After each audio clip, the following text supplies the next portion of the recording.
नमस्कार। पाश्चात्य दर्शन की इस सीरीज की दूसरे पार्ट में आपका स्वागत है। देखिए, यहाँ मैं बता दूं कि बेसिक अवधारणा है तो आपको पढ़ के स्पष्ट करनी पड़ेंगी, लेकिन यहाँ कुछ मूलभूत चीज़ें हैं जिन पर हम एमसीक्यू के माध्यम से प्रत्येक टॉपिक पे चर्चा कर सकते हैं। तो आइए हम देखते हैं। देखिए, सबसे पहले तो जो सिलेबस में है वो है प्लेटो का प्रत्ययवाद। तो प्रत्ययवाद से संबंधित मैंने यहाँ पे 3 प्रश्न ही लिखे हैं और इससे ज़्यादा मैं प्रश्न नहीं लिखूंगा, लेकिन मैं इन्हीं 3 प्रश्नों के आधार पर आपको ये समझाने का प्रयास करूंगा कि प्लेटो के प्रत्ययवाद की आप समझ कैसे बनाएं। तो देखिए, सबसे पहले इस पे देख लेते हैं कि कौन सा पहला प्रश्न है। तो प्लेटो के अनुसार ज्ञान है, मतलब प्लेटो ज्ञान की परिभाषा देता है। तो इस प्रश्न में पूछा जा रहा है कि प्लेटो के अनुसार ज्ञान की क्या विशेषता है। तो ज्ञान नित्य होता है, ज्ञान परिवर्तनशील होता है, ज्ञान बौद्धिक होता है, या क और ग दोनों, अर्थात ज्ञान नित्य और बौद्धिक दोनों हैं। तो इस पे ये प्रश्न पूछा गया है। तो इसमें देखिए सही आंसर होगा क और ग दोनों। ठीक है, अर्थात ज्ञान कैसा होता है, ज्ञान नित्य होता है, बौद्धिक होता है, लेकिन परिवर्तनशील नहीं होता है। तो ज्ञान की जो विशेषता प्लेटो ने बताई है वो मैं आपको बता दूं। ज्ञान बौद्धिक होता है, नित्य होता है, अपरिवर्तनशील होता है, मतलब उसमें परिवर्तन नहीं होता है, स्थायी होता है। ठीक है, तो ज्ञान की ये 3 विशेषताएं अगर आपको ध्यान है तो इसको आप आराम से कर सकते हैं कि ज्ञान नित्य और बौद्धिक होता है। नित्य मतलब होता है स्थायी होना, वो कभी नष्ट नहीं होता और उसमें कोई परिवर्तन नहीं होता। तो ज्ञान परिवर्तनशील नहीं है, उसमें कोई परिवर्तन नहीं होता, तो ये गलत है। और नित्य और बौद्धिक ये सही है, तो सही ऑप्शन है क और ग। फिर अगले प्रश्न के अनुसार देख लेते हैं कि प्लेटो के अनुसार प्रत्यय क्या है। तो देखिए, सबसे पहले तो यहाँ प्रत्यय की अवधारणा स्पष्ट नहीं हो पाती है लोगों की, तो मैं वो आपको बता दूं कि प्रत्यय होते हैं किसी वर्ग विशेष के सभी सदस्यों में उपस्थित जो सामान्य विशेषता होती है उसको प्रत्यय कहते हैं। उदाहरण के रूप में मान लीजिए कि गाय है, तो जितनी गाय हैं उस गाय में जो उसकी सामान्य विशेषता है जो सभी गायों में रहती है, जिसके कारण हम उसको गाय कहते हैं, उसको हम प्रत्यय कहते हैं। ठीक है, तो जैसे मनुष्य है तो मनुष्य को मनुष्य इसलिए कहते हैं क्योंकि सारे मनुष्यों में मनुष्य की विशेषता पाई जाती है। तो मनुष्यता या फिर गायपन, ये दोनों ही प्रत्यय के उदाहरण हैं। ठीक है, तो प्लेटो के अनुसार प्रत्यय है, मतलब यहाँ पे प्रत्ययों की विशेषता पूछी जा रही है। तो देखिए, पहले ऑप्शन में देखिए, प्लेटो के अनुसार प्रत्यय होते हैं नित्य, द्रव्य एवं देश काल से परे, दिव्यलोक में, सोपान क्रमिक और संख्या। तो देखिए, ये इसमें पहला ऑप्शन आपका सही होगा, अर्थात प्लेटो के अनुसार जो प्रत्यय होते हैं वो नित्य होते हैं। नित्य मतलब स्थायी होते हैं, कभी नष्ट नहीं होते।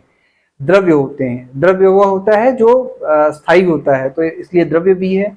देश काल से परे, क्योंकि प्रत्यय इस जगत में नहीं पाए जाते जहां हम हैं, इस जगत में प्रत्यय नहीं पाए जाते, वो देश काल से परे होते हैं। जो भी देश काल में है वो नश्वर होगा, वो अनित्य होगा।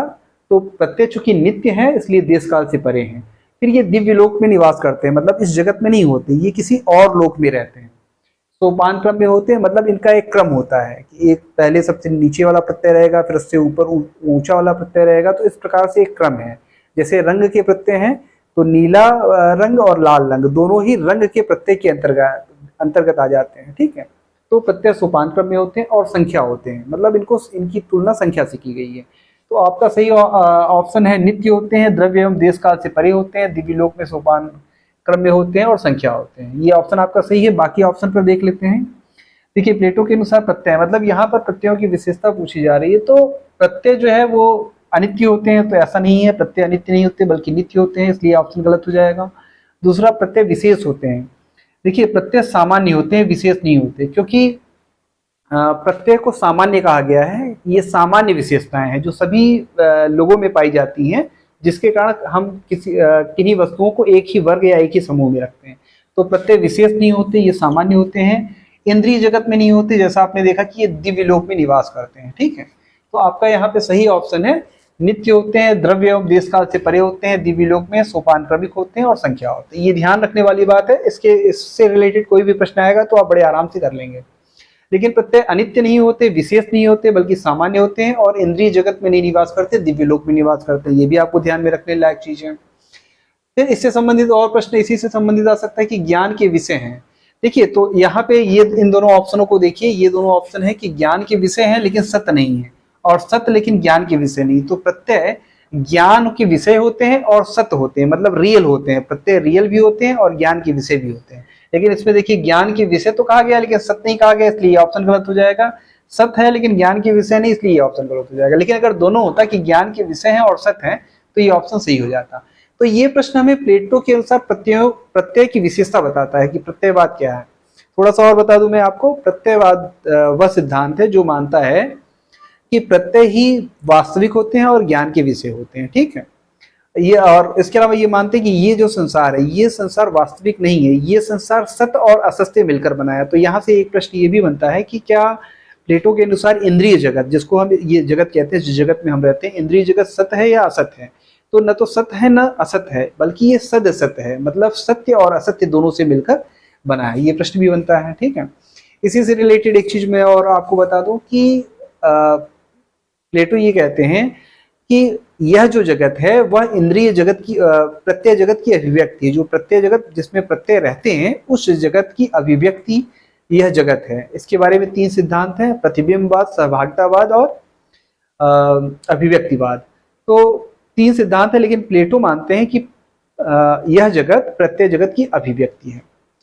तीसरे प्रश्न पे आ जाते हैं कि प्लेटो के अनुसार शुभ और ईश्वर का प्रत्यय दोनों एक हैं, दोनों अलग अलग हैं, असत हैं या कोई नहीं इनमें से? तो देखिए प्लेटो के अनुसार शुभ और ईश्वर दोनों के प्रत्यय एक ही हैं, अलग अलग नहीं है। दोनों को अलग अलग नाम से बुलाया जाता है, एक ही चीज को अलग अलग नाम से बुलाया जाता है। कभी इसको शुभ का प्रत्यय कह दिया जाता है, कभी इसको ईश्वर का प्रत्यय कह दिया जाता है। तो इन 3 प्रश्नों में अगर आप देखें, इसका ठीक ठीक अगर आप अध्ययन कर लें तो कोई भी प्रश्न आपके गलत नहीं होंगे। कि प्लेटो के अनुसार ज्ञान क्या है, तो ज्ञान नित्य होता है, बौद्धिक होता है, अपरिवर्तनशील होता है, ठीक है। और प्लेटो के अनुसार प्रत्यय क्या है, तो प्रत्ययों की ये विशेषताएं हैं। ऑप्शन का इसमें अगर आप देखेंगे तो ऑप्शन का सही है, बाकी ये ऑप्शन गलत हैं। और क्यों गलत है ये भी मैंने आपको बता दिया। प्रत्यय अनित्य नहीं होते, नित्य होते हैं, विशेष नहीं होते, सामान्य होते हैं, इंद्रिय जगत में नहीं होते बल्कि दिव्य लोक में होते हैं। तो इसको आप ध्यान से देख लीजिए। फिर प्लेटो के अनुसार शुभ और ईश्वर का प्रत्यय एक है, अलग है, असत्य है और कोई नहीं। तो प्लेटो के अनुसार शुभ और ईश्वर का प्रत्यय एक ही है, दोनों को एक ही कहा गया है, ठीक है। तो अब अगला प्रश्न देखेंगे आप। चलिए अगले प्रश्न पर विचार कर लेते हैं। अगला जो टॉपिक है हमारा वह है अरस्तु। इसके अंतर्गत 2 चीजें आपको पढ़नी है, कारणता सिद्धांत, द्रव्य एवं आकार। तो यहाँ पर मैंने 2 ही प्रश्न लिए हैं, उसके माध्यम से मैं आपको समझाने का प्रयास करूंगा। तो पहला ये देखते हैं, पहला प्रश्न है अरस्तु के अनुसार किसी वस्तु के कारण होते हैं। तो अरस्तु ने 4 कारणों को स्वीकार किया है। वो 4 कारण हैं उपादान, निमित्त, आकार और प्रयोजन। उपादान कारण वह है जिससे किसी कार्य का निर्माण होता है। निमित्त कारण वह है जो कार्य का निर्माण करता है। आकार कारण वह है जो वस्तु की विशेषता बताता है। और प्रयोजन वस्तु अथवा कार्य को पूरा करने का जो उद्देश्य होता है उसको प्रयोजन कारण या उद्देश्य मूलक कारण कहते हैं। अब इन 4 कारणों को थोड़ा और एक उदाहरण के माध्यम से समझ लीजिए। जैसे घड़ा है, तो घड़े का जो उपादान कारण है मिट्टी है, घड़े का निमित्त कारण है कुम्हार है, और घड़े का आकार कारण घड़े की विशेषता है, और घड़े का प्रयोजन कारण घड़ा निर्माण करने का उद्देश्य। तो अरस्तु ने ये 4 कारण स्वीकार किए हैं और इन 4 कारणों को बाद में उसने द्रव्य और आकार 2 रूपों में बताया है। उसने निमित्त कारण, आकार कारण और प्रयोजन कारण तीनों को मिला के आकार कारण कहा है, जबकि इसको उपादान को उसने द्रव्य कहा है। तो अरस्तु ने कहा है कि संसार में प्रत्येक वस्तु द्रव्य और आकार इन दोनों से मिलकर बनी है। तो द्रव्य और आकार दोनों से मिलकर बनी है, अर्थात वस्तु के 4 कारणों को उसने 2 कारणों में बता दिया, द्रव्य और आकार। संसार में प्रत्येक वस्तु के 2 कारण हैं, द्रव्य और आकार, जिसको आपको इस सिलेबस के अंतर्गत आप देख सकते हैं, इसमें आपको पढ़ना है। फिर देखिए अगला देखते हैं, अरस्तु के अनुसार ईश्वर है। तो अरस्तु ने ईश्वर को कहा है शुद्ध आकार। अरस्तु ईश्वर को शुद्ध आकार कहता है, ठीक है। फिर अरस्तु कहता है ईश्वर को अवास्तविक, ईश्वर वास्तविक नहीं है। क्यों नहीं है मैं अभी आपको बताता हूँ। तीसरा, अरस्तु के अनुसार ईश्वर अगतिशील चालक है। ईश्वर स्वयं गतिशील नहीं है लेकिन सभी गति का कारण होता है। अगतिशील चालक मतलब वो सभी लोगों को चलायमान करता है लेकिन स्वयं चलता नहीं है। तो इसका सही आंसर है तीनों, ठीक है। मतलब अरस्तु के अनुसार ईश्वर शुद्ध आकार होता है, ईश्वर अवास्तविक होता है, वास्तविक नहीं होता, ईश्वर अगतिशील चालक होता है। ये तीनों सही हैं। इसमें से जो भी अगर ऑप्शन में रहता है तो उसको आप कर सकते हैं। अब यहाँ पर ध्यान देने वाली बात है कि द्रव्य और आकार को थोड़ा समझ लेते हैं। देखिए अरस्तु ने प्रत्येक वस्तु के 2 कारण बताए हैं, मतलब वैसे तो 4 कारण बताए हैं लेकिन 2 कारण है, बाद में उसने 2 कारण बताए, द्रव्य और आकार। तो जो द्रव्य और आकार है, तो द्रव्य होता है जड़ पदार्थ, ऐसा पदार्थ जो जड़ होता है, ठीक है। और आकार होता है किसी वस्तु की विशेषता। तो संसार में प्रत्येक वस्तु दो चीजों से मिलकर बनी है, एक तो द्रव्य जड़ पदार्थ, दूसरा आकार। आकार को उसने सामान्य भी कहा है। क्या कहा है? सामान्य।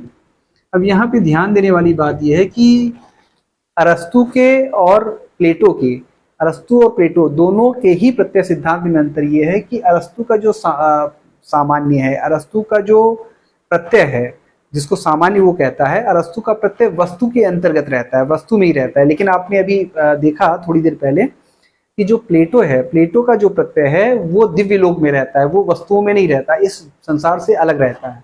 लेकिन प्लेटो का जो सामान्य है इसी संसार में रहता है।